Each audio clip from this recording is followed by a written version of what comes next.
Good afternoon. Today is Monday, June 28th. It is 5 p.m. We're here for the regular trustee meeting, and we'll begin with a Pledge of Allegiance.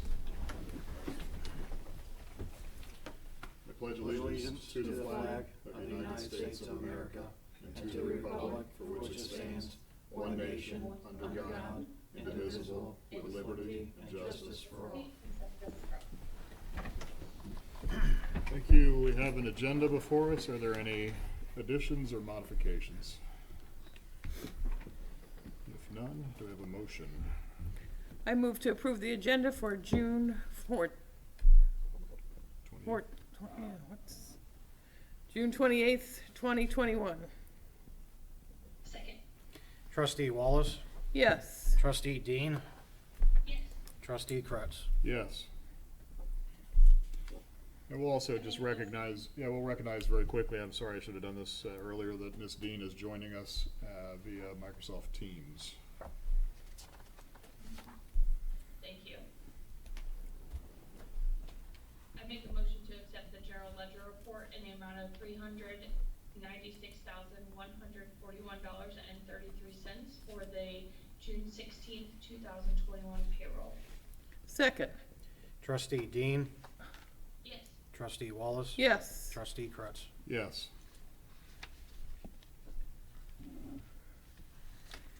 I make a motion to accept the payment listing report in the amount of $366,797.51 for warrants through 6/24/2021.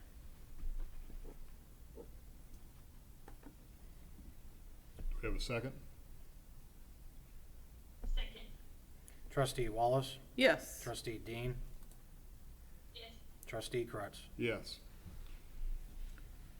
This time we have minutes from the June 14th, 2021 and June 16th, or the June 14th regular trustee meeting and the June 16th special trustee meeting. Is there any changes or suggestions, modifications? If not, do we have a motion to approve? I make a motion to approve the June 14th, 2021 regular trustee meeting and the June 16th, 2021 special trustee meeting. Second. Trustee Wallace, Yes. Trustee Dean, Yes. Trustee Kretz. Yes. And at this time, we offer the microphone to any citizens desiring to speak. Seeing none, we'll move on to our pre-scheduled speaker, Mr. Ted Sumner with Huntington Bank. And if you can give, Mr. Rushing, if you could just give a brief introduction. Thank you, Mr. Kretz. Yes, this evening we have Mr. Ted Sumner. He's the Senior Vice President and Managing Director for Institutional Investments with Huntington Capital Markets. He's our investment advisor for the township. We brought him on about midway through last year to manage the portfolio for the township. Being that we're almost 2/4 of the way through 2021, and with the board's request, we have him here this evening to give us an update on the general market, but also a brief snapshot of our portfolio, which was included in the finance report as well to the board. So without further ado, Mr. Ted Sumner. All right, thank you. I appreciate it. It's to start with, there isn't a whole lot that is different since the last time we spoke, with the exception of the fact that the economy is obviously coming back out from under COVID. You guys are attending these meetings in person with no masks. The Fed position with regard to interest rates, which is what directly impacts the available interest rates to you as a township, are pretty much the same. The one-year Treasury yield moved from roughly 4 basis points to 7 basis points. That's the jump. 7/100ths of a bit, 1% is 100 basis points. So a little bit of a move, but not a significant move, especially in the short end of the yield curve, meaning 2 years and in, which is where almost every government investor in Ohio is investing. And when I say government investor, I'm working with a lot of schools, cities, counties, townships, just like yourself. So, that being said, we've just tried to position everyone to try to make at least a little bit of interest. I'm not sure if you've experienced this in the market. I doubt you have with Huntington, but banks are so full on cash with all the government stimulus funds out there that for the first time in 20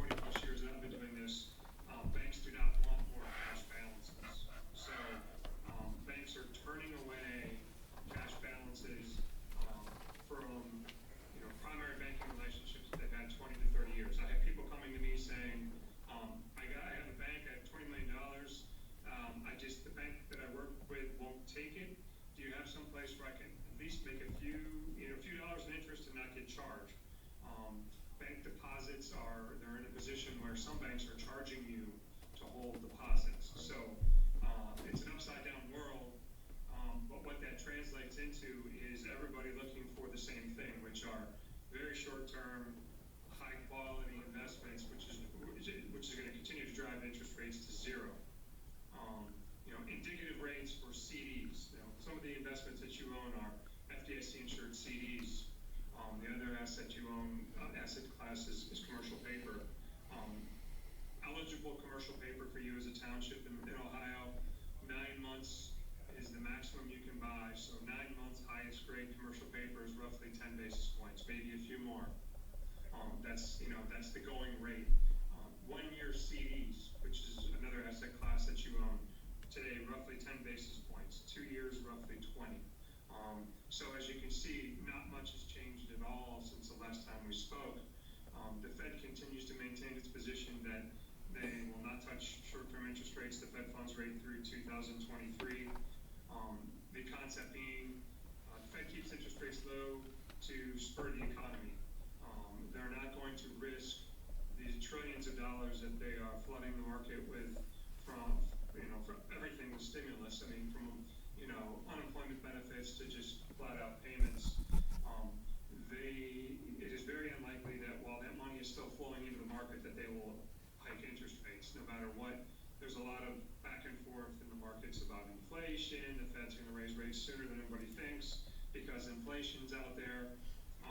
Bottom line is Fed is very, very unlikely to raise rates while they're still taking part in the stimulus program. While they're handing out $3 to everybody, they're not going to hike rates and negate what they're trying to do.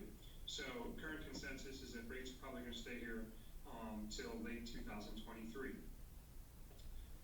So that's kind of a snapshot of the market and the economic outlook. That being said, the goal for what I have for your portfolio is, especially at this point in time, to keep your funds invested, to earn you as much interest as we can, while keeping it as short as we can, because the hope is that interest rates can only go up. You don't want to be locking in. You maybe can put a little bit of money into a longer term investment, but try to minimize that and kind of hold our breath until interest rates do go higher. A maximum interest rate on a product that you can invest in, let's just to give you a little context, would be a 5-year callable government agency bond. That's about 1.1%. That's about the highest rate that you can find out there in the market on anything you can buy. So I just did it rather quick, and please stop me at any time if anybody has any questions. I'm happy to answer them. But you currently have CDs and commercial paper, just over $6 million, $6.2 million. The average maturity in months on your investments is right around 18 months. So fairly short, which is a good thing. We'd like to see this money roll over in the next 2 years, hopefully when rates are going higher. Current interest rate is, on average, right around 50 basis points, 1/2 of 1%. So not bad considering that you have to invest in the general market roughly 2 to 2.5 years to get 1/2%. And that, there are no fees, there are no other, nothing else in there hidden that's coming out of that. That's what you're earning on your money. In the best of markets, earning around 1% is what anybody can hope for, with the restrictions that you have from the government code. So keeping it at 50 basis points during the heart of COVID and the recovery period, if we can hang in there and do that for the next 1.5 years, I'd be very happy with that. But as things roll off, interest rates are very low. I'm just hoping that there is the potential movement. Yes, hi, Chris. So that is pretty much it in a nutshell. Very, very little change in the outlook. Currently getting roughly 1/2 of 1% on your investments. I can't see that I would, there's not much of anything that I would suggest doing differently. Ryan and I are in touch frequently on, what is going on, what is out there that's available, and, what other similarly situated are doing, which is pretty much, all of the government clients that I work with are doing the exact same thing. Maybe they add a few bonds, a few callable bonds at 1%, you know, maybe if you have 6 million plus in investments, you know, another couple million out there, let's say your total ability to invest is roughly 10, maybe you put 2 to 3 million in some bonds, you know, maybe that's our next step as to what we do, but I wouldn't put a lot out long-term because hopefully only rates go higher, and if you put it out in 5 years, you're gonna be locked into that rate for 5 years. Ted, question for you. So why wouldn't we, I understand everything that you just said, and so the question for you is, why would we not consider, if we have a $6 million portfolio, taking 5 million of that and essentially laddering 1 million at 5, 1 million at 4, 3, 2, 1 years.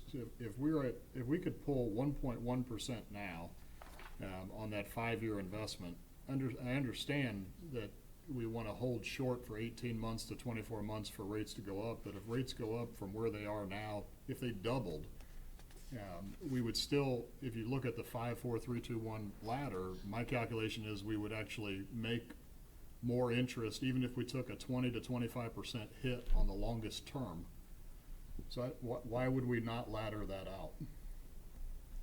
You currently are effectively laddered. I mean, you're just laddered in CDs. You have some in. But we're laddered at 0.5%. Correct? Correct. The only way you get to 1% is if you put everything at 5 years. So you are laddered. You have CDs out to 2023 to 2024, and we've got some commercial paper very short. So you are very well laddered and positioned. Laddering out to 5 years is gonna, so what that means is if you put a little bit at 1 year in that ladder, your current rate on a 1 year is 7 basis points. So 2 years currently is 25 basis points. 3 years, 45. Right. And then as you get to the 5-year mark, you get to 1%. So if you laddered it out like you're discussing, if we had all of your money in cash right now and we put each of those investments, 1 million each at 1, 2, 3, 4, 5 years, you'd be lucky to average 50 basis points. You would get 1% on that million at 5 years, but like I said, with the million at 1 year, you're going to get Right, and I understand that if we held it all to maturity, but if within that first year, when that first year essentially matures and rates tick up 0.25% or 0.5% at most, and you reinvest that, then theoretically your 5-year would also have ticked up. And so the rolling 5, it's just a question. You're the expert. I'm just asking. You have that going on right now. So you're going to have a couple million rolling off in 2021, some in 2023. You have that exact scenario going on with what you've got currently. It's just in CDs and not bonds. So, the concept is you're not trying to time any one particular year. We can't predict the future and say we're going to put all our money into 5-year bonds today and then, not get burned when rates go higher in 2023. I mean, that's the current prediction. So yeah, you're laddered. You have a set amount of your portfolio coming due, over the next few years, and we're accomplishing exactly what you're suggesting, which I think is a great idea. You have a little bit come due in each of those years. You don't try to time the market, and you put it back to work when that happens. I just think that right now I think we could maybe take some of what comes due towards the end of this year, and instead of rolling it into commercial paper, we put it into 5-year bonds, and then when we have another million of your CDs that come due in 22, 23, we can look at the 5-year. We can do that. That's a very easy way of doing it.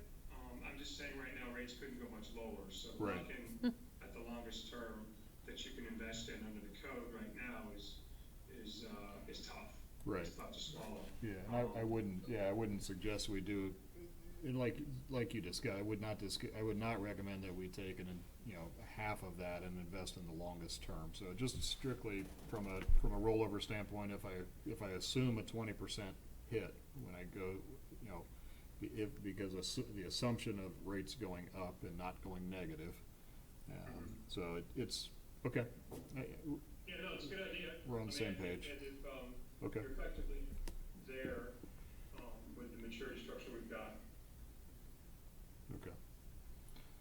questions for Mr. Sumner? I have none. Okay. Thank you very much for managing this for us and for the information. And we look forward to hearing that rates went up 6 months from now. Me too. I'd love to have something fun and interesting to talk about. Yeah. Hey, rates are 2%. Nothing like trading I can cash. answer any questions offline if anybody ever wants to ask me more. I'm happy to explain it. I'm not sure if I was able to explain that, Max. I'm happy to talk to you whenever. So just No, let me know. appreciate it. Thank you. Thank you, Ted. Okay.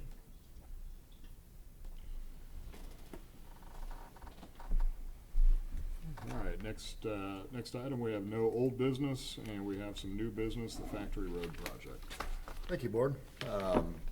Factory Road on the north side of US 35, there's a proposed project by the city of Beavercreek to widen the roadway to 3 lanes with curb, gutter, storm sewer, and more importantly, to add a sidewalk on the west side of Factory Road that would connect Creekside Trail to Nutter Park Drive, essentially connecting the park as well. The township owns the property that the bike path sits on, which is the Creekside Trail Bikeway. So it's a very small section that would need to be acquired by the city of Beavercreek. They did give a good faith offer based on all the standards, the ODOT standards, of $300 for that small piece. On page 23 of your packet, you'll see What's the small- acreage on the small piece? What's that? What's the acreage on the small piece? Fine. Oh, it's, I thought it was 5 know, acres. It's 5.12 acres, right? oh, I'm sorry.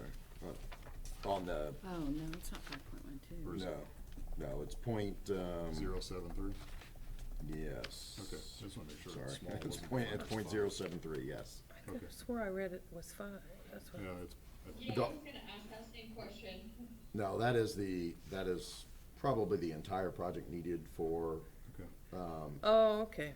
what they'll need for the Beavercreek Township Park District property and what they'll need, for the other landowners down there, along both sides. But, the little piece that they'll need will be, Creekside Trail from Beavercreek Township. Okay. Any questions or comments? Oh, maybe it's .018 acres, I apologize, I was looking at the other one. Okay. Very small. If there's no questions, there is a motion on page 34.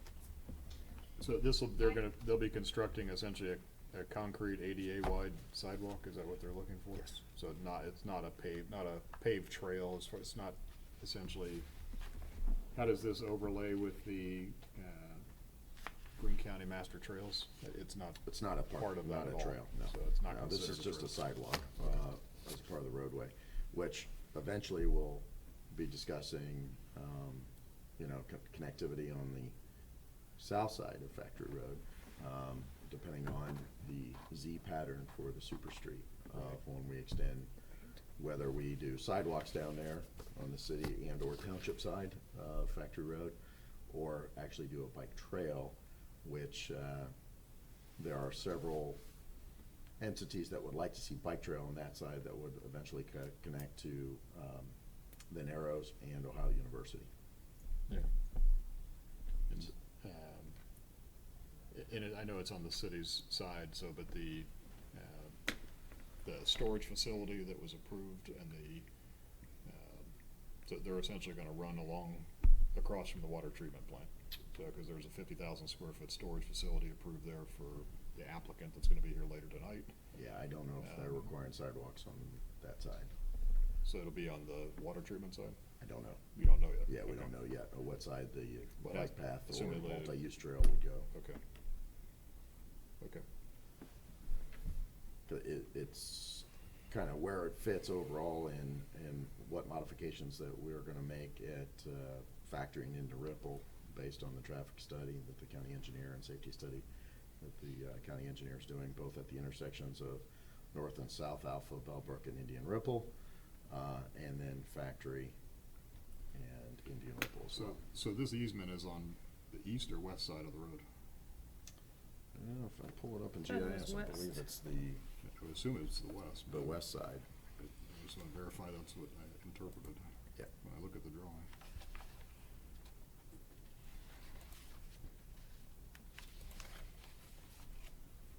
Because there's not a north-south indicator on the map.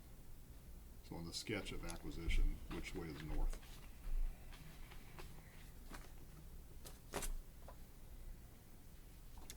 Yeah, let me look at it real quick. Beginning of project. I'm assuming the bottom of the drawing is the north side. So it looks So I like see with that. the arrow, if you see the arrow on page 24, that is the west side of the road. And that's the piece that they're looking at. Meaning the sidewalk would, the easement would be, or the. The central- sidewalk would be on the west side of, Which makes more sense. yeah, Okay. because it'll connect Nutter Park, so that does make sense. I mean, it would continue up. Well, when you brought up the Z on the, that's what I thought, maybe they were gonna change sides. Well, it may change sides on the other side, in regards to the south side of factory. So, but you can, in the Z pattern in the super street, you can also bring it back across the street. So we can bring it on the east or west side, depending on, future plans. Right. That's where I was talking about essentially, so on the south side of factory, they've not contemplated which side it would be on as far as which side of the road. Correct, and that's multiple jurisdictions in regards to meeting, that's us, Yep. the city, that'll be involving the county engineer, because eventually we'll connect to the county engineer's road, and how we get it, from that point up to, River Reserve, the school property up there, as well as Ohio University. Yeah, plus the new MI homes. Correct. Yep. Yeah. Okay. Any other questions? If not, we have a motion. Thank You find the motion, what page is it on? 34, There's a lot there. yes. And I'll add it, was approved by legal. That's a lot of legal fees for $300. Yeah. Yeah. I make a motion to accept, number 202106128 admin-E, to accept a good faith offer from the city of Beavercreek in the amount of $300 and approve the temporary easement for the Factory Road project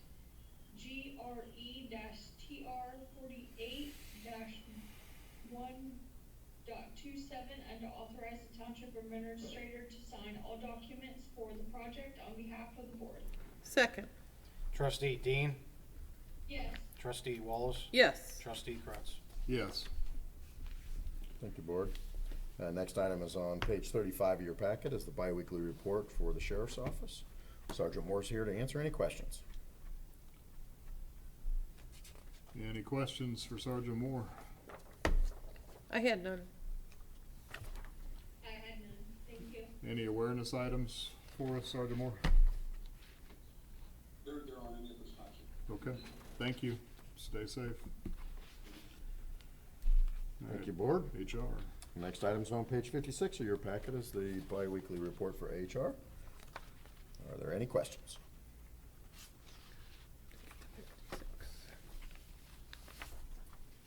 Any questions for Trish? I had no additional questions. Everything is in place for the transfer of the insurance policies and It's moving forward, yes, great. but it will be ready to go for July. Thank you. Great. Anything else for HR? If not, thanks, Ms. Gustafson. Move on to community development and risk. Thank you, Board. Next item's on page 60. I'll actually turn it over to Fire Marshal to make some statements and comments regarding some exciting projects we've had in the township. Yeah, just a reminder, we do have the two cases Can't tonight. go to the Microphone. I'm sorry. Microphone. Microphone. Oh, I'm sorry. Yeah, just a reminder, we do have two cases tonight. And just got off a meeting, it was a joint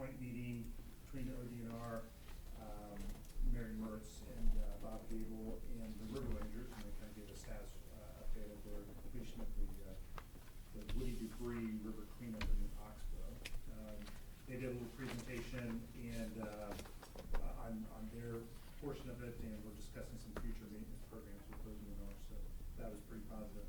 Did want to thank the staff, so Hope Tap had their river cleanup, I'm sorry. 12th, I'm sorry.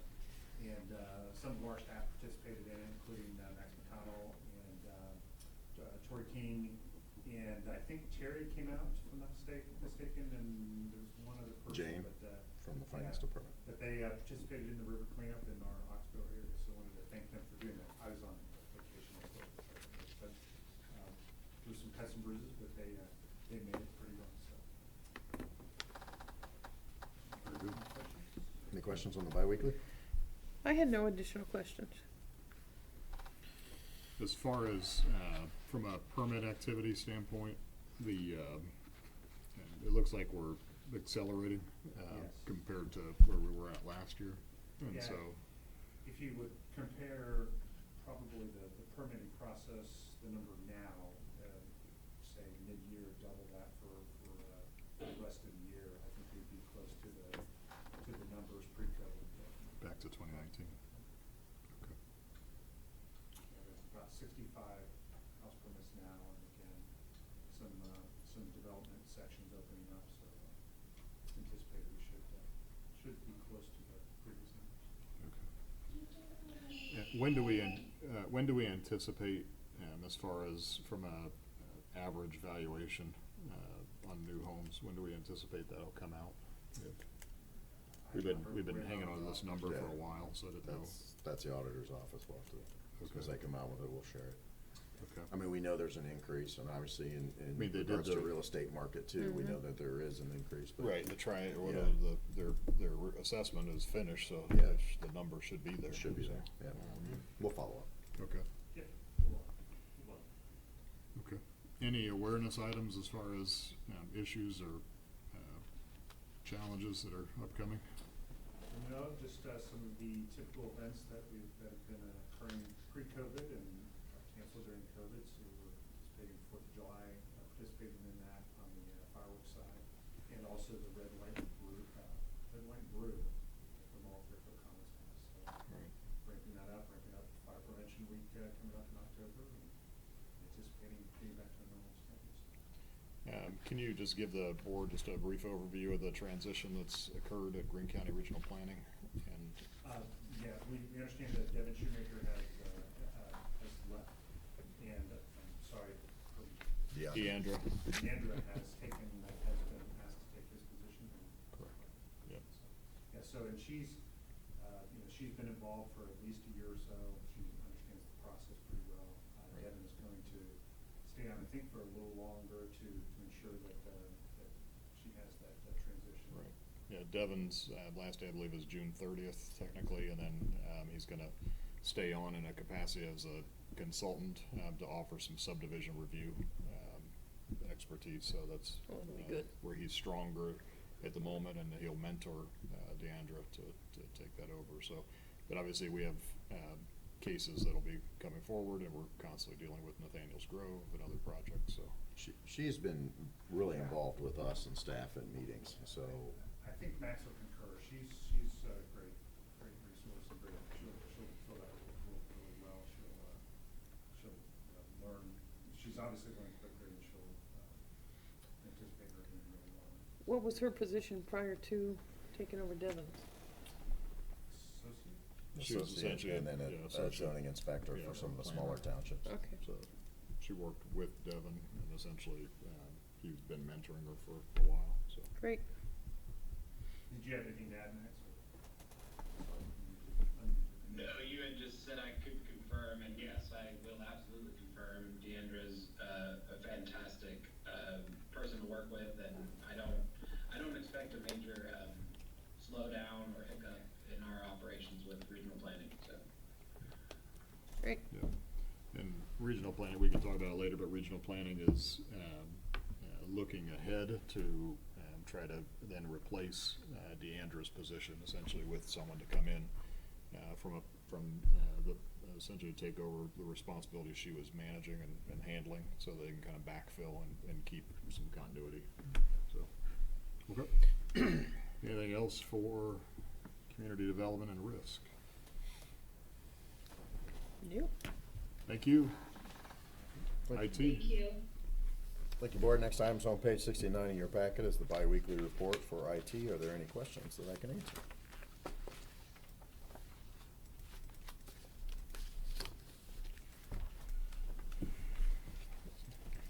If nothing, we'll move on to roads. Thank you, Board. Next item is on page 72 is the biweekly report for the road department. Mr. Parks is here to answer any questions. Well, Mr. Parks, I liked the new fence looks great. Noticed it right away. Yeah, we finally got it in. Yes.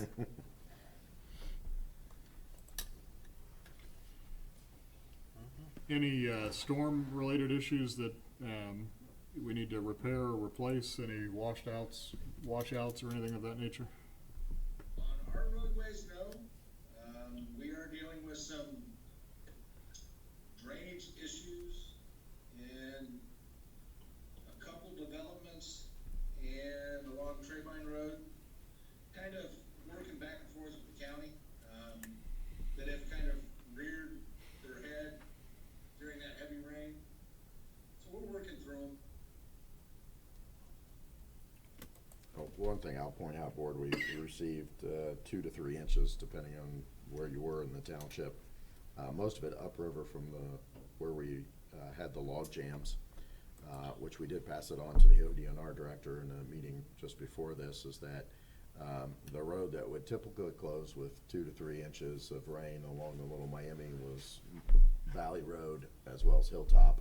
Neither one of them closed during that event. I did go out there during the event, and it was high where they did the work in the Oxbow, but it was flowing and it didn't come out of its banks like it normally would with all the log jams. So that was positive. It is possible. And then factory was closed just for a little bit, and we are working with the county and have already started some discussions with sanitary engineering.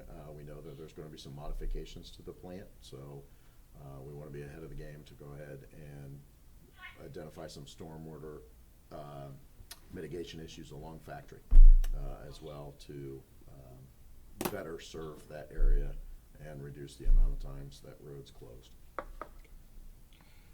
Mr. Parks, on the roof replacement for Station 61, are we looking at metal as an option?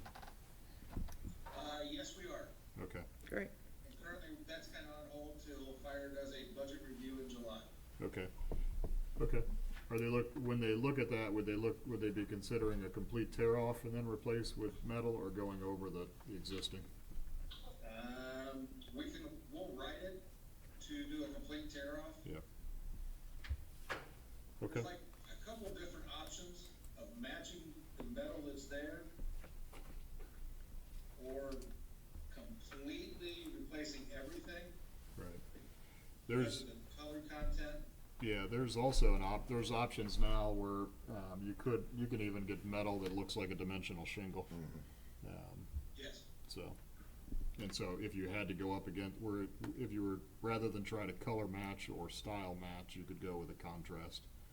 Then the cost is not that much significantly higher. Okay. Any other questions for roads? Nope. Thank you, Mr. Parks. Thank you. Thank you. Thank you, Board. Next item is on page 73 of your packet. First item we have is a request to accept a resignation of one of our firefighters. There is a motion on page 73. Fire Chief is here to answer any questions.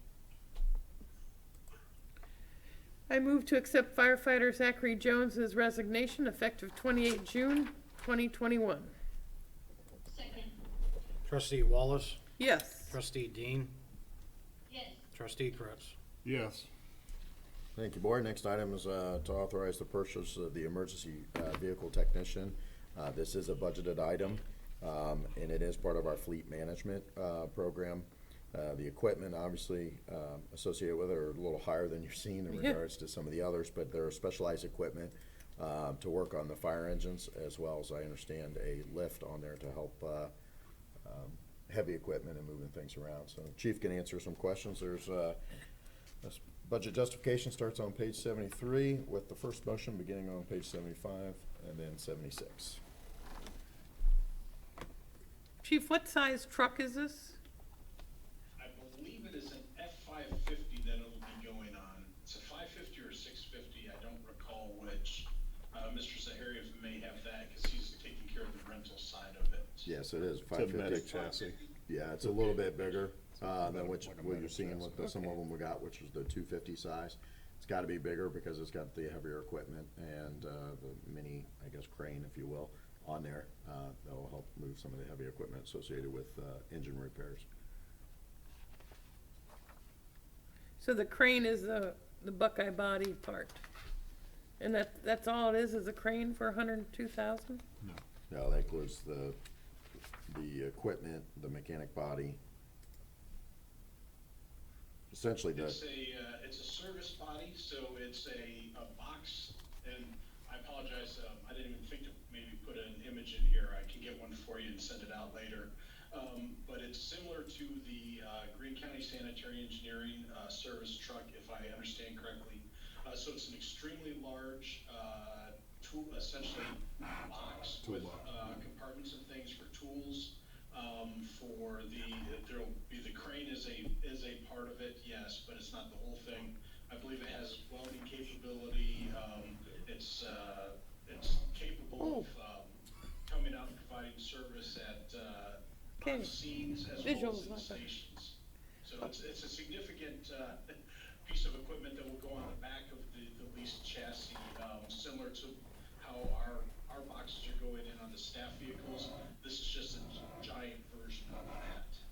Chief, Fiscal Officer Rushing has shown me a picture, and a picture's worth 1,000 words.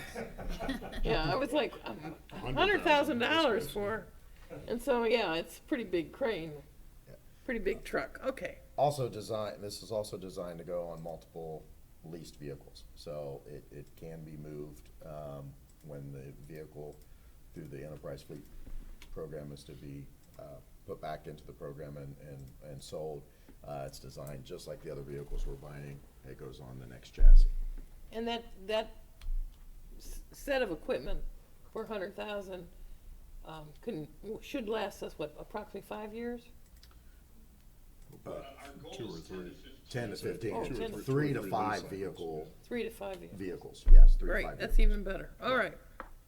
And that depends on the resale value. So, if Enterprise, we just had our meeting last week with fleet management, if the market is saying, hey, you can get X amount of money for this vehicle, we may, at the 3-year mark as opposed to the 5-year mark, Right. do the lease trade-in, so. Okay. That makes me feel a lot better. So what portion, and if you had it in here, forgive me, so what portion of the cost is the installation of the equipment that you're buying?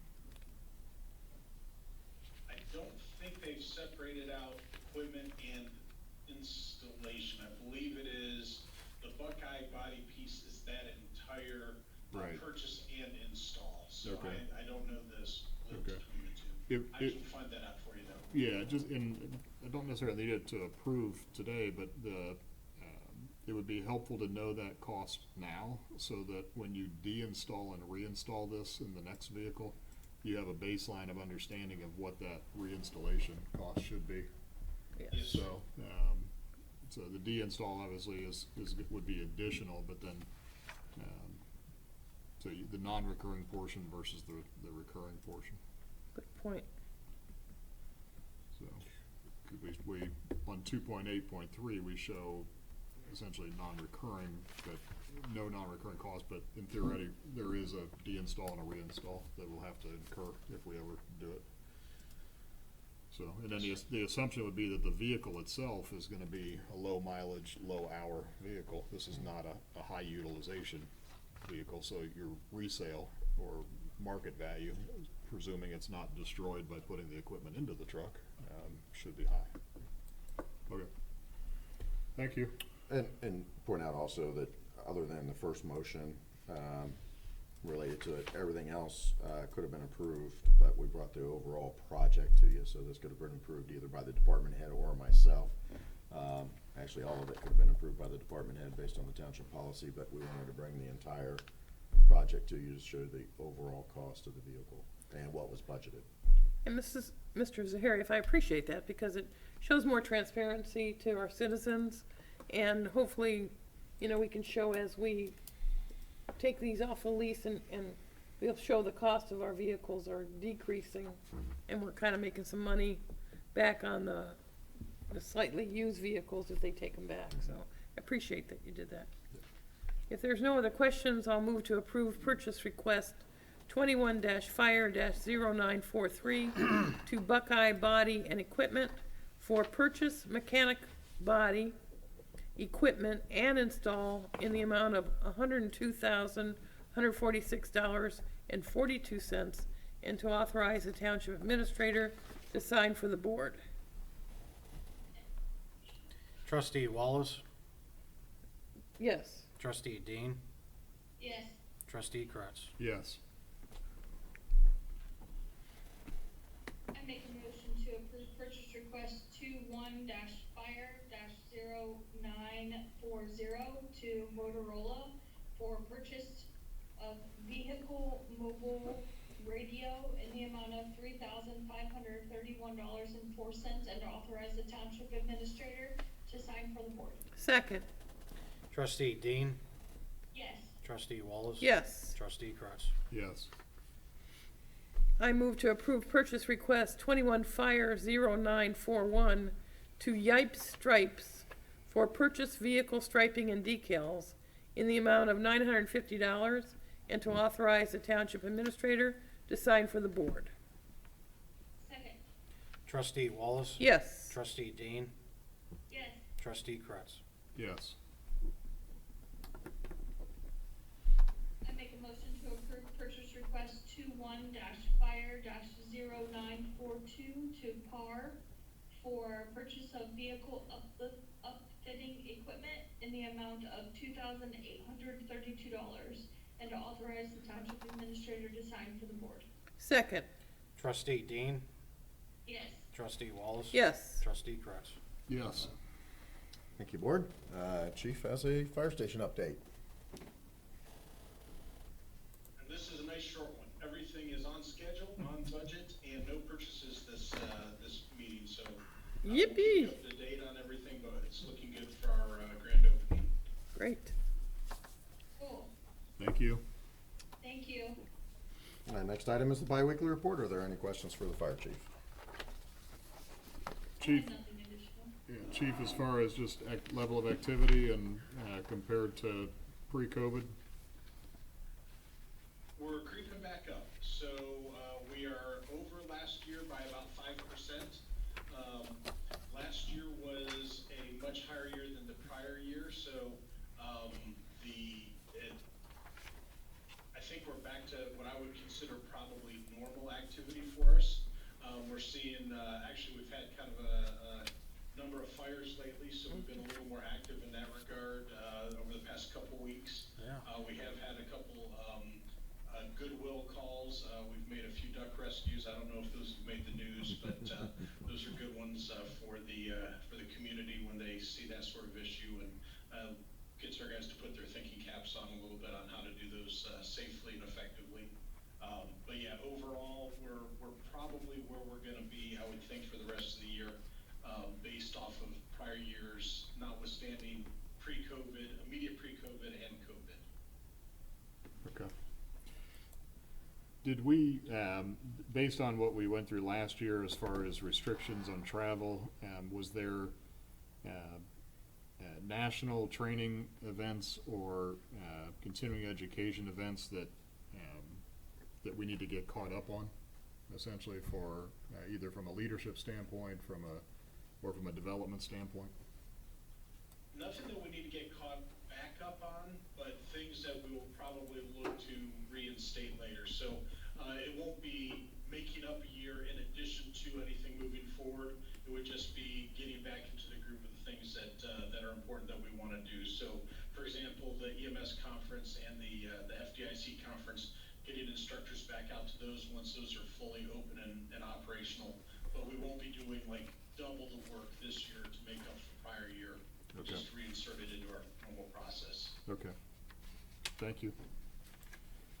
Anything else for Chief? No? Thank you, Board. That's Thank all I you. had. Thank you, Board. Ms. Frick? I don't have anything, thank you. Okay. Mr. Rushing? Thank you, Mr. Kretz. Good evening, Board. I have 5 resolutions, and the first agenda item, these are to supplement the official certificate for the township and increase appropriations by the same. For the Board's reference, public entities in the state of Ohio operate on a cash basis of accounting. So our certificate of resources is the budgeting tool that the state prescribes in order to limit the amount of appropriations a township has.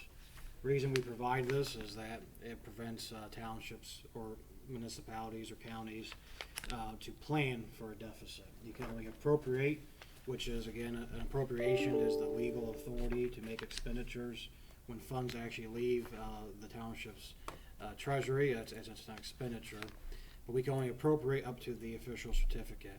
So in this instance, as more resources come in or as more revenue comes in as budgeted, the board then turns around and appropriates the additional balance. We do this for 2 reasons. One, we have to operate as a needs basis. We have to prove that we have a need for all the resources that we collect, and we do that by appropriating those resources, or in other words, giving the legal authority to make those expenditures. And in addition, we showed to the county budget commission, which is the county auditor, county treasurer, and county prosecutor, that we are utilizing those resources to the full capacity. There are several funds affected by this, and I do want to point out and call out our finance director, Terry Molden. I know she has been working very diligently on this and keeping track of the budget. She will speak on the next resolution of her methodology of tracking the budget and developing cash flows and other different methodologies that has been working well, and also partnering with the department heads on developing those as we enter in the second half of the year. But the first resolution is for the general fund. We have received an additional $258,656 in revenue. The bulk of this revenue came from a Bureau of Workers' Compensation rebate. As you may recall, this was due to some of the COVID-19 stimulus, for lack of a better term, that the state of Ohio put out. So in addition, we had several sales of fixed assets into that fund. The second resolution is for the Road and Bridge Fund, an additional amount of $173,900, similar to the general fund. This is to workers' compensation rebates. As the board may recall, in 2022, I'm getting ahead of myself. That's for next resolution. I the can tax recall budget. the future. In 2021, this was the first year we officially developed a internal billing process for our road bridge fund, or for the road department. This was a difference in methodology. Beforehand, it was this convoluted percentages and trying to track time, and by doing internal billings, it allows a little bit more transparency among the departments when we send out bills and record those. But also it allows that we, for lack of a better term, I know Trustee Kretsch has mentioned this in the past, we understand the true costs it operates for the operations that we have. So by funneling these positions in one fund versus spreading them out, it creates a more of a true cost or a more realistic viewpoint of that position. So we have some internal billings that were accounted for, and then sell fixed assets. Police fund, we have additional $37,500 in revenue. This is due to additional funds we receive in property tax rollback. As you recall, the Greene County Auditor is very conservative in his estimates with property tax. And with relative to the police fund, it's a smaller budget, so even a slight increase of $37,000 is significant for that fund. So as we capture that, we need to appropriate that. In addition, we have the FEMA fund, which has additional revenue for, I believe, the last draw for the tornadoes. Is that correct? We're still waiting on the state's portion. So this is the FEMA, the last one we received from the state of Ohio that was completed. So there are 2 other projects out there that we are waiting on, but they're in the state hands. So as soon as the state approves them, then that will close this out and redistribute the money back into the funds. And then the final is our SAFER grant fund. We have received several draws from that grant. And as you recall, last year we reclassified the transfer to an advance, which allows the funds that we receive from the SAFER grant to reimburse the fire fund, which transfer over the initial fund balance or to funnel the SAFER grant. There is a lot of individual motions if you wish to make them, but on page 91 is a sample motion that covers all 5 resolutions. If you wish to make that, or I'd be happy to answer any questions about them, or better yet, have Ms. Moulton do that.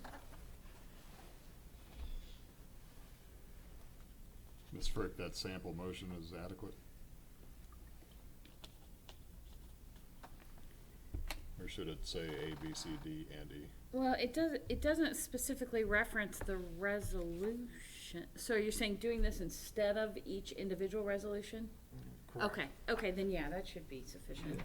But you can say A through E, or do you need to say A, B, C, D, and E? Well, because it's in the packet as A through E, it's as presented. I think it's okay, Yeah, yeah. it's as presented. If a resolution was not in the packet, Right. then we would Yep. say it, yeah.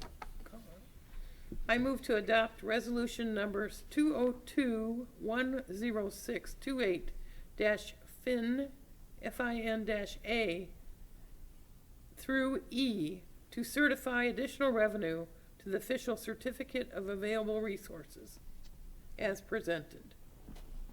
Second. Trustee Wallace, Yes. Trustee Dean, Trustee Kretz. Yes. Thank you, Board. There's several resolutions. I'll complete those and pass them out for signatures after the next agenda item. Next agenda item is to certify the estimated available resources for fiscal year 2022. As the board may recall, this is in lieu of the tax budget, which I'm sure the board is accustomed to. The Greene County Budget Commission waived the requirement for an official tax budget.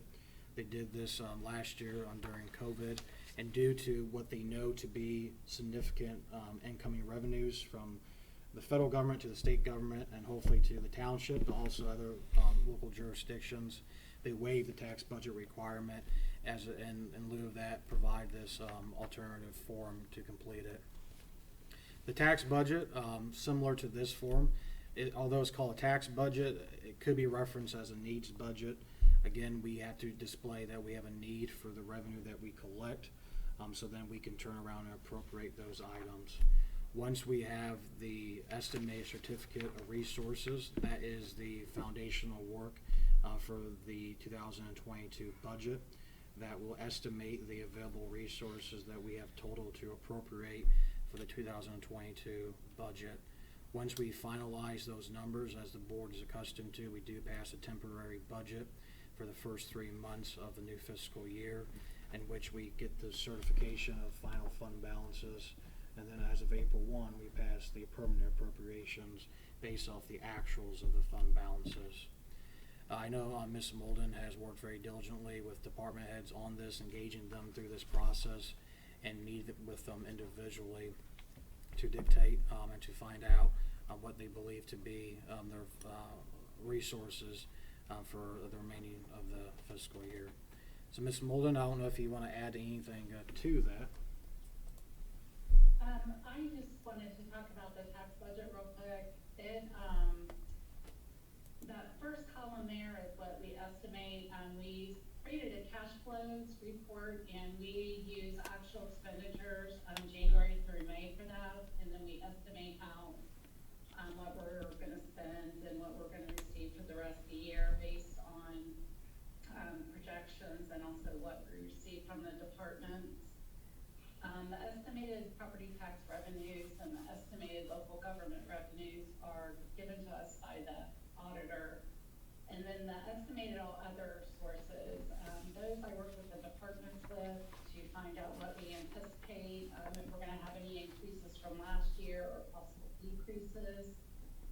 We took a conservative approach with these other estimated resources, and the other estimated resources make up about 15% of the budget. So it's just a small portion of the budget, but we did quite a bit of work to get those numbers in there. And I'm glad to answer any questions you might have. I have no questions. Any questions? Miss Dean, do you have any questions? I had no questions, thank you. Okay. On the permissive motor vehicle row, I guess we'll call it that. So that's the line item where we're collecting the money that we are also then paying off essentially our $250,000 to the county. Correct. Okay, so is what amount of so the unencumbered? I'm looking at this. So whatever we essentially have that we're holding essentially in escrow to be able to pay that in the future is shown as unencumbered, or it's already been removed as encumbered? It's, right now it's in contingency, so every year we budget for the payment. Now, one thing that, we kinda talked at a staff meeting is whether or not, when it comes to the budget, to say, let's just go ahead and pay off our liability to the county, so that the revenue coming in, we could put towards other road projects within the township. So, we have enough money in the fund to pay off, the Super Street project. I'm not recommending we do that this year, cause the project's not done. Right, so does so the we're gonna wait till- 514, does the 514 include that or not include that? Is that in addition to the 514? No, the 515 includes the, so if you take that 384, that's where we're anticipating the cash balance will be. That is the budget stabilization line item and the contingencies. Okay, So we so would, that's yeah, okay. so that 384 is what we're expecting to have. We have enough money in the contingencies to pay off our obligation to the county, which is something that staff is gonna discuss before budget time and make a presentation to the Board of Township Trustees, whether when the project's done, we know it's gonna be done this year, or first quarter of next year, to go ahead and pay it off, and then we can start taking this money and put it towards other paving projects or other road projects that we may have. So if hypothetically there was 150,000 left that we owed the county, and 35,000 of that was encumbered for 2021, you would only show the 150 minus the 35. I'm just trying to figure out how much is actually left in here that's contingent. 380. The 384. 384 is what's left. So Is the all other contingency. sources, the 130,000 is what we owe the county, roughly. Give me a second, I'll bring it up, I'll tell you exactly what Just we so owe. we have- Because we just just, so we we know we just what got a we bill, really in have. fact, I think you just approved it. Yeah, we owe them $150,000. Right, yeah. Okay, that's what I thought, so.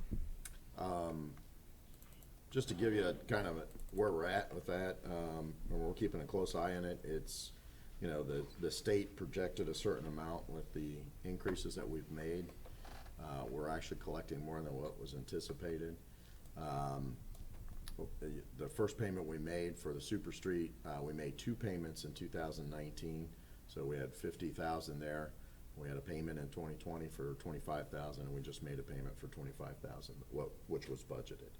So, with the contingencies, as you can see in that 2231, 384, we could fulfill our obligation of the 150,000 that we owe to the county, which is something we're gonna discuss in regards to the budget.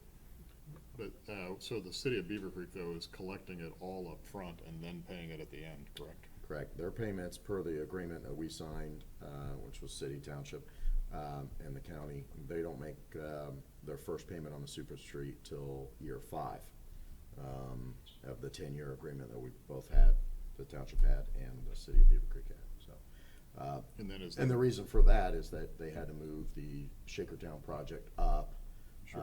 to get it off US 35 to align it with Yellow Brick Road. Okay. Okay. That's all I had, thank you. We have a motion. So do we have a motion to accept this, we have a resolution? Yeah, the resolution's on page 92, if you just want to read the motion, resolution number and the title as presented. One question, just only for future, would it be possible to and obviously this is a different format than prior, so next year would it be possible to show this with a prior year column? Just so you could understand Yes, what the change the, is. the original tax budget. With a change, with Right. a percentage of change, just so Right. you could, when you're looking at it at a glance, you can see, okay, this, Right, the it tax shifted or- budget form generally requires 2 years of actuals, Yep. but this is alternative form. Okay, thank you. Resolution? Make a motion to adopt resolution number 20210628 finance-F. Resolution authorizing estimated available resources beginning January 1, 2022, as presented. Second. Trustee Dean, Yes. Trustee Wallace, Yes. Trustee Kretz. Yes. And Board, if I could just add, last year we collected, with the permissive, 66,000, and as of May, we haven't seen, June's report yet, we're at 45,564. And at the time, when we passed those, we projected They were significantly less than that. Very significant less. The first one we did, which was, we passed, December of 2016 for the $5 increase under Ohio Revised Code 4504.18. They were anticipating $25,000 to $30,000. I think it was like 30 grand. Yeah. And then the second one, we passed in June 22nd of 2020. That was the other $5, .181 for townships. So same thing, they anticipated a very conservative amount. Okay. And first of all, I want to thank, Mr. Rushing, because this information we can pull very quickly out of VIP and the reports that Terry provides, and having access to the software, we're able to answer these type of questions at a meeting. Great, thank you. Thanks, Ms. Molden. And the only thing else, Board, to add is, I believe earlier today, the state legislature did pass the budget bill that included funding for townships in the American Rescue Act. This funding was in limbo, as the Board may recall, due to, for lack of a better term, a typographical edit at the federal level that excluded townships as non-entitlement units for this federal funding. However, that said, the formula based off that federal funding is dictated by population, and in our case, unfortunately, the population is dictated by not necessarily the service area of which the township provides services, which we know to be greater than the unincorporated area, but the population is only to the unincorporated area. So our estimated share for the American Rescue Plan is only just over $600,000, and we can easily prove an impact of greater than that due to the COVID-19 pandemic. But at least the state legislature did recognize townships included in the funds. It has not been signed by the governor, and the governor does have line item veto for budget appropriation acts, but there's been no indication that he would not support this measure. Thank you. Anything else for Mr. Rushing? Mr. Rushing, the only thing I had, what's our next audit cycle? When do we? is that We will next- be audited, we were just audited this year in 2020. One year I'm jumping ahead of myself, and 1 year I'm behind, so I'm hitting everything. We will be audited next fiscal year in 2022 for years 2020 and 2021. Yep. Okay, thank you. MVRPC, Nothing to report. TAC, Nothing to report. Regional Planning, we already talked about the transition of staff at Regional Planning. Health Department, Ms. Dean, Nothing to report since last meeting. okay. School Superintendent, City Manager, I have a meeting next week with the city, this week, Wednesday, with the city manager. Restoration Advisory Board for Red Pat, No meeting. Township Association, No, nothing to report. and Investment Oversight, Mr. Sumner was here previously. And so, this time, if there's nothing else to come before the board, are we gonna continue this meeting, or are we going to? Yeah, you would just close take this a recess till Yep. 6:30 and start the first zoning case. I'll make a motion to recess till 6:30 for Board of Zoning Appeals cases. Zoning commission, or this is actually the zoning. These are public hearings for the Public trustees hearings to for the consider the trustees. two zoning cases. Second. Trustee Wallace, Yes. trustee Dean, Yes. trustee Kretz. Yes.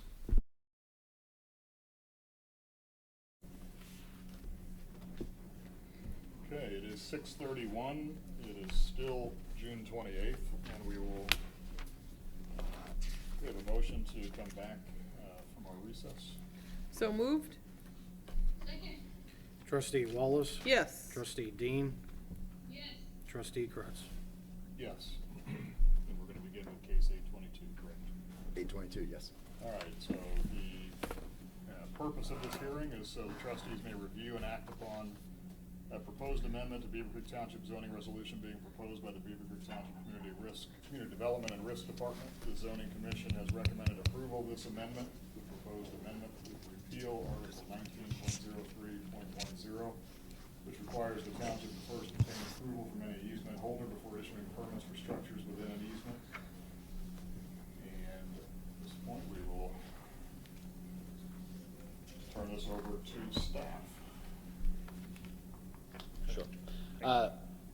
Yes, thank you. There's a Yep. mic there. So I'll just give you a brief synopsis of where we've been with this. In January, we brought the original language to the trustees.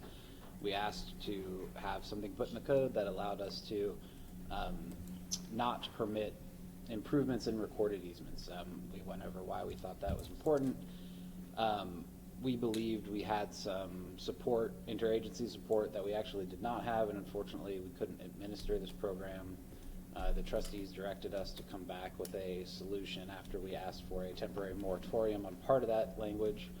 And so the solution that we have come to is that, because we are unable with our current staff to do a case-by-case review, that we need to revert back to the old language, which is, unfortunately, to allow those things, and then to issue some, cautionary statements on the permits to try and hope that residents will use their good judgment and try to avoid making some of the errors that we see that cause some flooding issues. So what we are essentially asking is the repeal of Article 19.03.10, which basically states that no improvements may be erected in any recorded easement. So just to eliminate that entirely, which would revert the code section back to how it was previous to January of this year. I'd be glad to go into a detailed discussion of kind of what our challenges were, but I think you've already heard that when we asked for the moratorium. So if you have any questions, I'd be glad to answer them, but otherwise, I think you understand what we're asking. Is there any, at this point, we'll open it up to public comment, if there's any public comments for or opposed. Seeing none, we'll close the public portion of the hearing and move among discussion among the board. Is there any questions, comments from board members?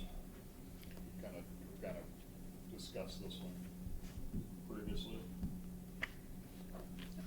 I just want to commend Matt for, you took it on strong on trying to change things that we thought would be a better solution, and obviously with the utilities and the cost and things, we just can't do it. So I appreciate you coming to us and asking us to revoke this resolution. All right. Any other discussion from the board? If not, we have a resolution. I had no other comments about it. It's a bigger deal than, having the easement there, or the need for the easement versus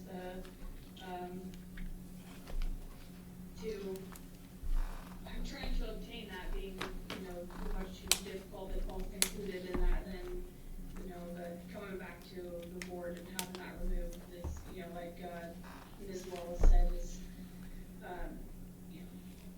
commendable, so. We have a resolution.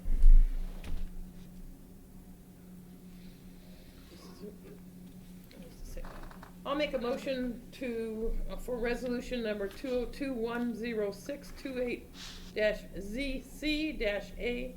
Adoption date is June 28th, 2021. A resolution to amend the text of the zoning resolution of Beavercreek Township as presented. Trustee Wallace, Yes. trustee Dean, Trustee Dean? Yes. trustee Kretz. Yes. Thank you, board. About to read the next public meeting Can you notice. hear me? Yes. Okay.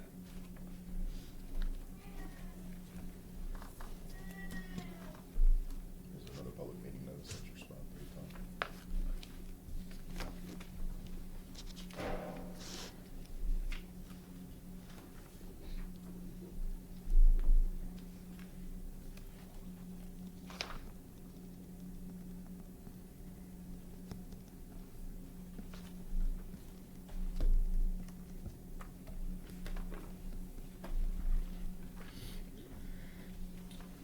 And at this time, we have a second case. This will be zoning commission case 760-7. Purpose of this hearing is so the trustees may review and act upon a recommendation by the zoning commission to approve the proposed major modification of the plan unit development known as River West.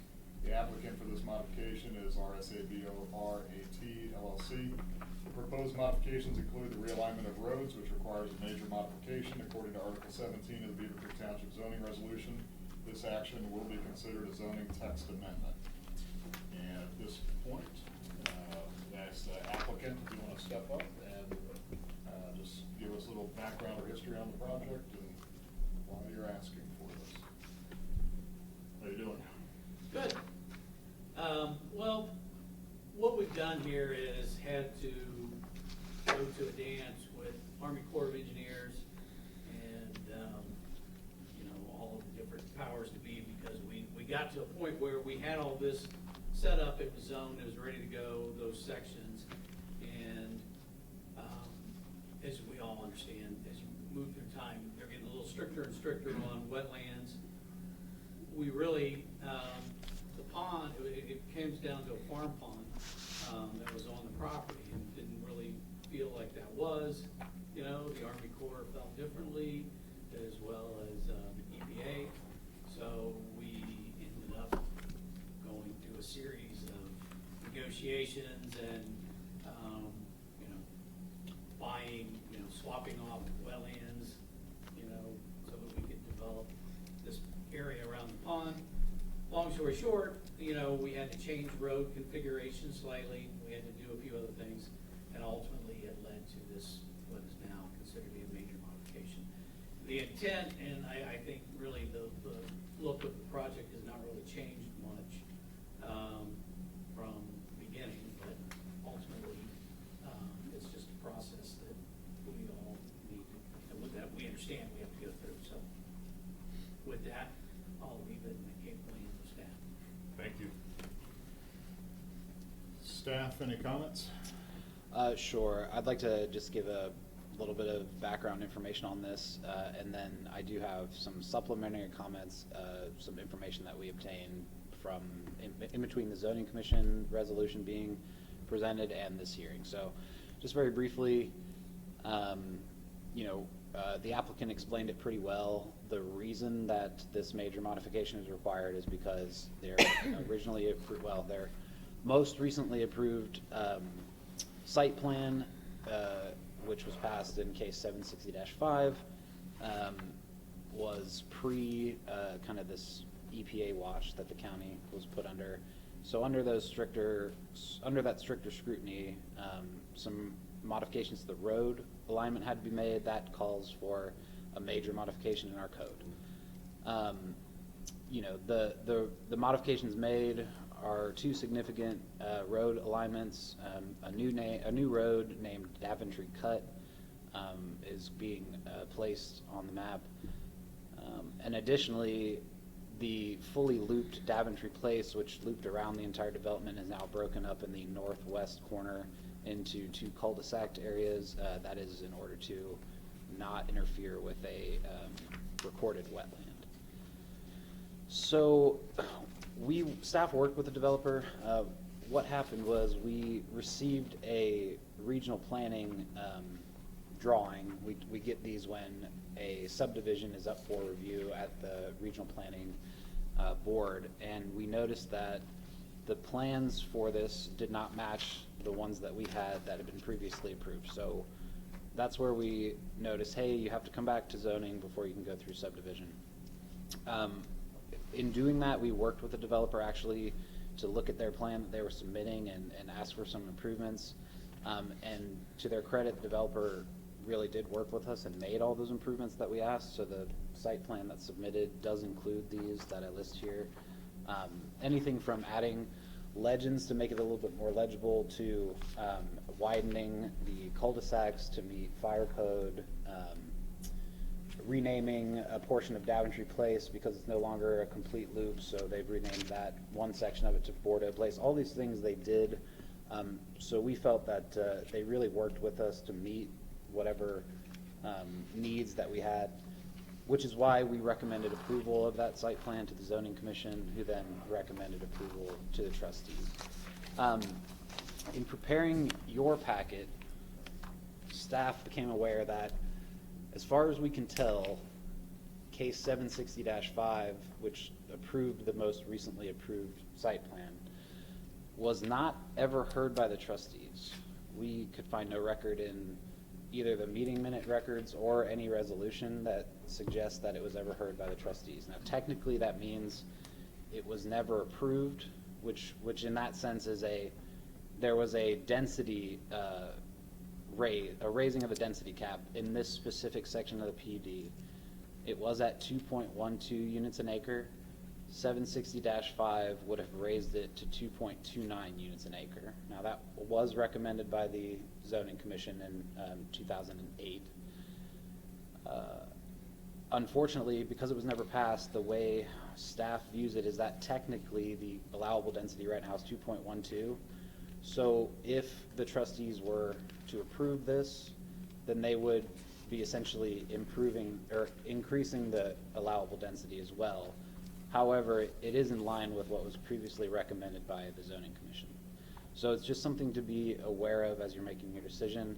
We don't think this was anything, in fact, we believe that the reason it might have fallen through the cracks was because right around that time, zoning was switched from being in the hands of the county to being handled in-house by township staff. What year was that? So I believe, again, that was 2008. 2008. Or it could have been our prior fiscal officer not documenting or not putting it in minutes. That is a possibility. For whatever reason, we just could not locate any record of a trustee resolution or meeting minutes related to that case. No. There's not, we went back and pulled the resolution book from that year and the minute books and could not find anything. There's other zoning actions. There's the zoning action, zoning commission minutes in the minute books that But zoning theoretically, if you commission. don't act upon it within 30 days, isn't it become approved anyway? If it was never acted upon, then it's approved. Well, then it goes No, back. because the commission is just a recommendation. It's just a recommendation. It's just an administrative act, Yeah. and that would have been legislation, so I don't think so, no. Yeah, so you would be the legislation. The trustees at the time would have been Yeah. legislation, so. Although I do think it was 2006, not 2008, wasn't it? For what it's worth. I would- 2006 or 2008, There whenever we was a- took over, yeah. township brought zoning in-house from the county. You could tell the difference between the minutes that once it was brought in-house, there was a lot of cases brought before the township trustees at the time, and they're clearly laid out by staff. But the zoning commission recommended approval of the higher density. The applicant's been working under the understanding that the higher density was approved. Correct. Because the zoning commission made the recommendation. Whether we have the housekeeping to prove it or not, we Correct. understand that it was the intent to approve it.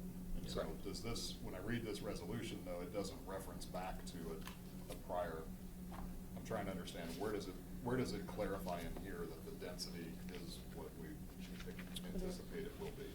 I just want to make sure that we don't pass this and then end up with the old density. Yeah, it's the case so the zoning commission's recommendation includes the current density Yeah. that we're recommending. Which is what? It is at 2.27,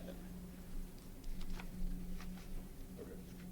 which is slightly lower than what the zoning commission originally, or in case 760-5 approved at 2.29. So it is actually slightly lower. And So again, we're approving 2.27 or 2.29? 2.27 would be the effective. And that's what you expected it to be? Yes. Okay.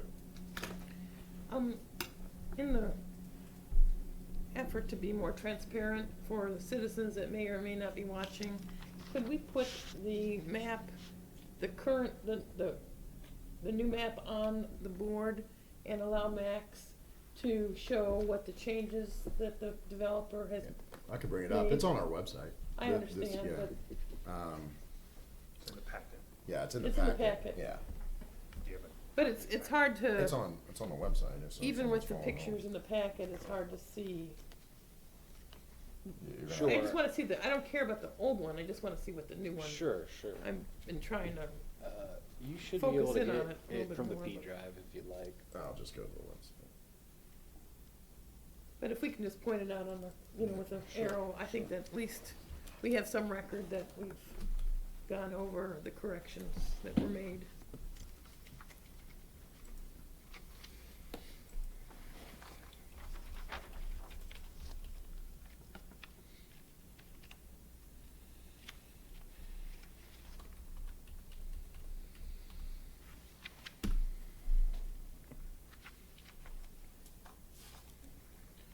And where the name changes, where it will change at.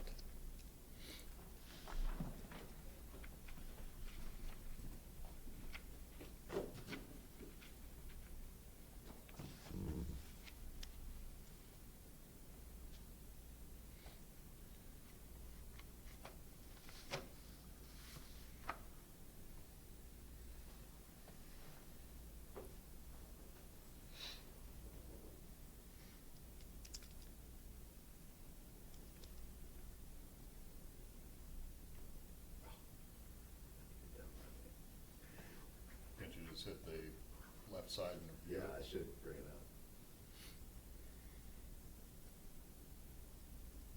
I did it the other day, because it's a portfolio. Yeah. I'm Yeah. sorry, I was saying back on the website itself, can't you just click the left side and it'll open? Yep, rather than download. The blue text, it won't let you do it, it's not hyper. There it is.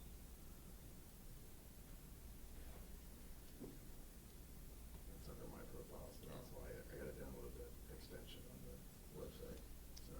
I'll let you Oh, get it. okay. Yeah, just let me pop it up real quick. It's my login, so I'll do it. Okay. All right. Those technical difficulties were on as well. Yes.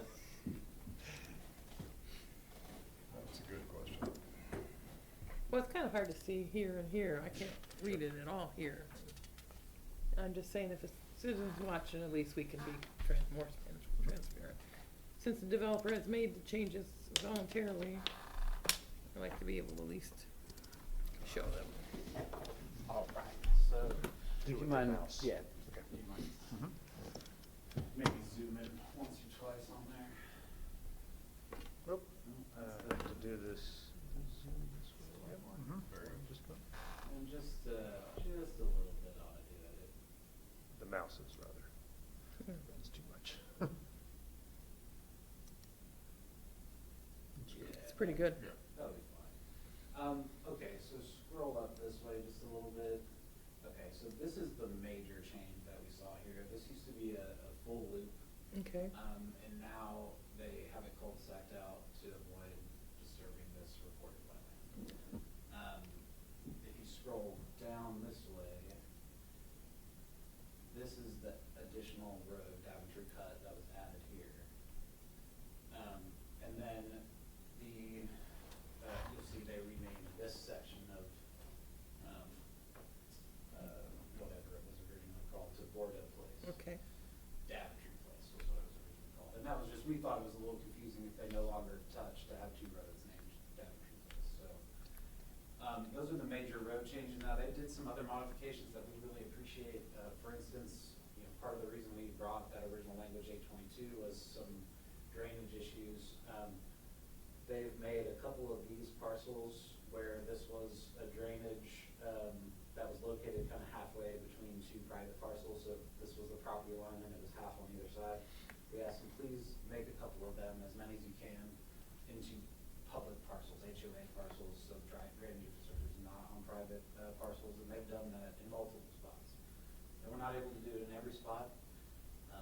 That's unfortunately one of the concessions that a lot of developers are making right now. But they were willing to make those changes for us. It actually resulted in them losing a couple lots as well, so it was not a light change. Correct. Any other questions? And wasn't there I thought there was a pond was recreated too?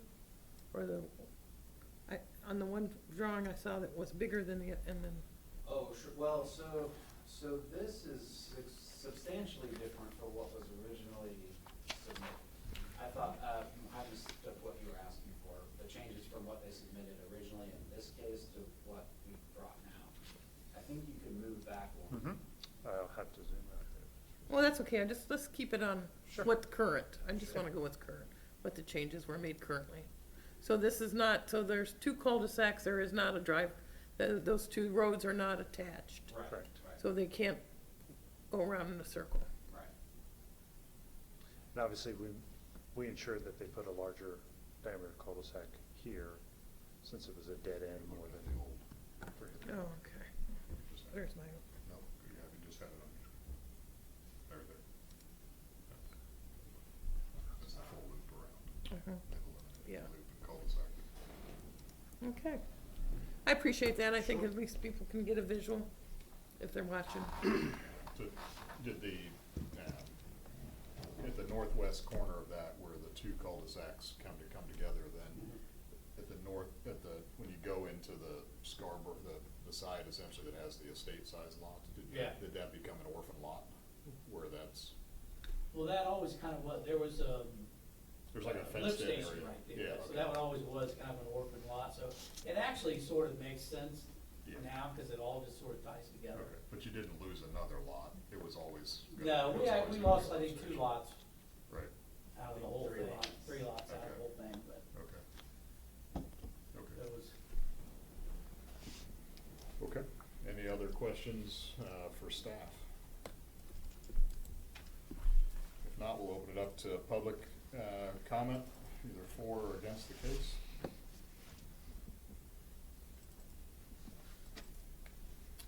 Seeing none, we'll close the public portion and discussion among the board. Ms. Wallace or Ms. Dean, any questions, comments, concerns? I just wanted to thank the developer for working with staff so well and making the modifications that were necessary without creating a huge rift. It's appreciated that you worked well with our staff and that you were able to accommodate the rules and all the criterion that we had to go through, so. And staff, I want to compliment you for working hard with the developer and trying to make it an easy transition. No one wants to lose lots or money in the situation, but at least I think it benefits the community and helps with the wetlands, so I think it's a win-win for everybody, but it took the energies of both people to make it happen, so thank you. Thank you. So we have a resolution. Jessica, is she on? No, we have. You can go. Righty, I would make a motion for resolution number 202-10628-ZCB, adoption date June 28, 2021, to modify the approved specific site plan for the PUD known as River West, as presented. We have a second? Ms. Dean? If not, I'll second it, just with discussion and clarification that we are approving this with the 2.27 units per acre density as contemplated and as the applicants understood all along. Trustee Wallace, Yes. trustee Kretz, Yes. trustee Dean. We got 2 votes. Got two. Okay. All right, thank you, you. board. And